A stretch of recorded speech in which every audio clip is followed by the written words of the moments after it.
All right, after having 3 days to get ready for Game 3, just 1 day to prepare for Tuesday's Game 4, where the Dubs look to take commanding 3-1 series lead. You'll be able to watch the game on TNT. Of course, NBA TV begins your night at 7 o'clock Eastern, then come back with us right after the game for extensive post-game coverage. Let's get more now from Oakland, where the questions about Curry appear to have been silenced. However, as David Aldridge reports, there is now cause for concern about Andre Iguodala's left knee.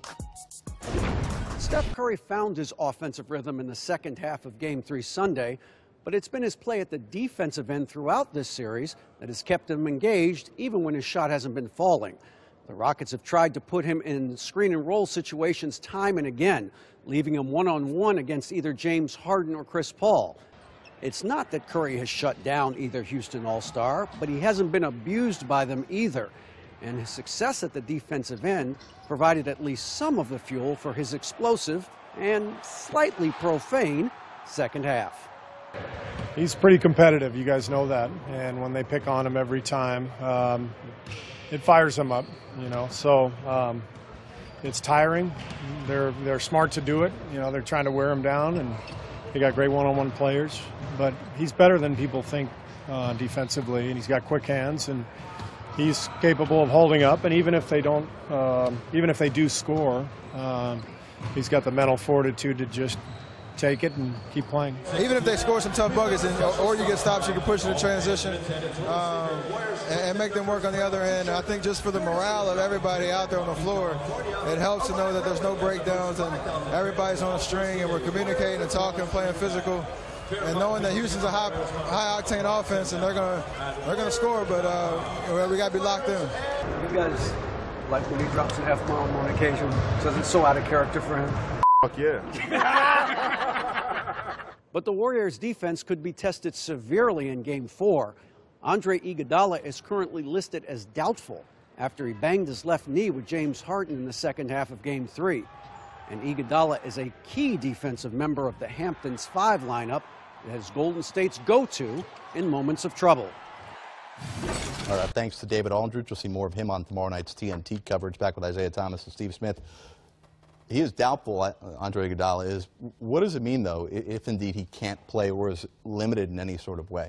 Well, it means that he gets some rest, you know, on the real, because when I look at Golden State, they have a lot of answers to all the questions that Houston are trying to pose. Now, you know, Andre gives them, you know, more answers, but just because he's not there, that doesn't, you know, make their effectiveness, you know, any less deficient. Now, you know, with him, you know, they're definitely more, but without him, they'll just, you know, plug somebody else in. You know, you got Durant, who will still come in, and then Shaun Livingston's like, you know, he's doing his thing right now, and he's moving pretty good. So he presents another type of mismatch that Andre doesn't.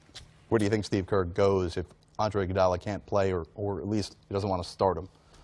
Well, I think they'll probably go to Kevon Looney. I think he's played extremely well. They'll take a little bit of pressure off Draymond. But then also, you know, with Steve Kerr, Isaiah said it best.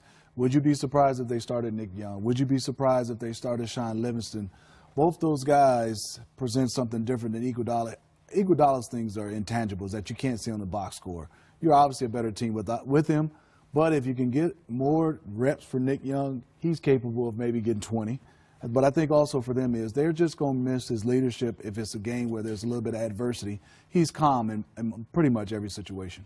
Well, Houston now down 2-1, and Mike D'Antoni stunned us a bit earlier today when he said that the Warriors now have all of the pressure to win Game 4. Buy it? No, I don't buy it. I mean, you know, Houston's got to win this game.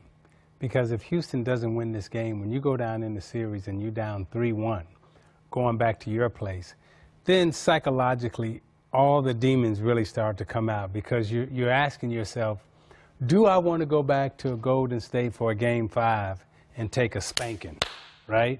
You know, so half of your team, you run the risk of half of your team start planning to go on vacation. You know, this is a must-win game for Houston. And I'll circle back to Andre, because I think we kind of downplayed his meaning a little bit, because I heard Steve Kerr compare him at one time to Scottie Pippen defensively.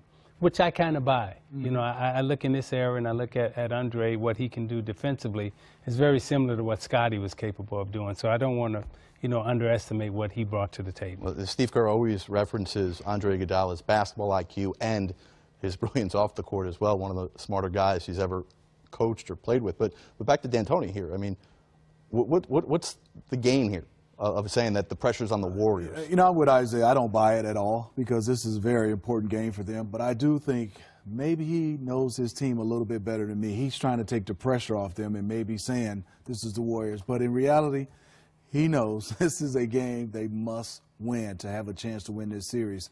I mean, you cannot go down 3-1 to the Warriors and they have a chance to come back and close it out, even if they lose the game in Houston.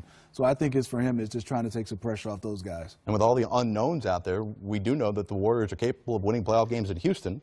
They did it already. We saw that. Right? Absolutely. The biggest known in this series is Steph Curry was kind of contained. Now Steph Curry's out of the box. And when you look at the Chris Paul-Steph Curry matchup, right, you know, Paul had him kind of contained a little bit. We were questioning if he was hurt, can he shoot, so forth and so on. Now Curry's out of the box. This game, it's important that Paul's got to come back and figure out a way to get Curry back in the box or contain him a little bit. Because if you let this fire keep raging, you know, it's going to be like the volcanoes in Hawaii. Isaiah said something best. You said it, but it's really reality. You said he had a handoff, and he's by the hash mark. Oh, my God. And he knocked that down. So for me as a player, what does that mean? That means you might extend your defense out further because he had been missing threes. Yeah. Now to extend it out further, that gives him a better driving lane, but it also gives more space to everybody else, and that's when you start talking about that I mean, ball. look at this shot right here. That ball gets to hopping around, Isaiah, and then, oh, maybe Clay gets hot. And then that's when you have a big problem. Because I'm going to pencil in 25 for Durant. Sure. Well, let's get into here. While James Harden has struggled in every game outside of game one of the 3 series offensively, struggled compared to his MVP-like numbers, what have the Warriors done to Harden when the Warriors are on offense to make Harden work, maybe to make his life a little more miserable? I think they've done what they've always done to Harden. You know, they've always been able to isolate him, you know, and focus on him defensively. And they see him as expending so much, you know, energy on the offensive end that defensively, as you see, he really has nothing left to give. And they really try to isolate him, get him out front. And, you know, he's not that great of a defender. And bringing Paul over, they thought that Paul would give them a little bit more defensive stamina, a little bit more offensive stamina in games like this. But as you can see, you know, the Golden State strategy is similar to what Houston's strategy is. The two former MVP, the current MVP and the former MVP, you know, both teams, you know, coincidentally are saying, okay, we look at the current MVP and the former MVP, these two guys are very weak defensively. So Houston is going at Steph, and Golden State is going at Harden. Now, what Golden State has that Houston don't have, they got Clay and Durant, right? And what Paul was supposed to be for Houston, he wasn't there last night, or the other night. Let's see if he can be that in this Game 4 situation. Isaiah, I'm going to ask you this mindset for Steph and also James Harden. If they keep running screen rolls to get you to switch, do you just start on them?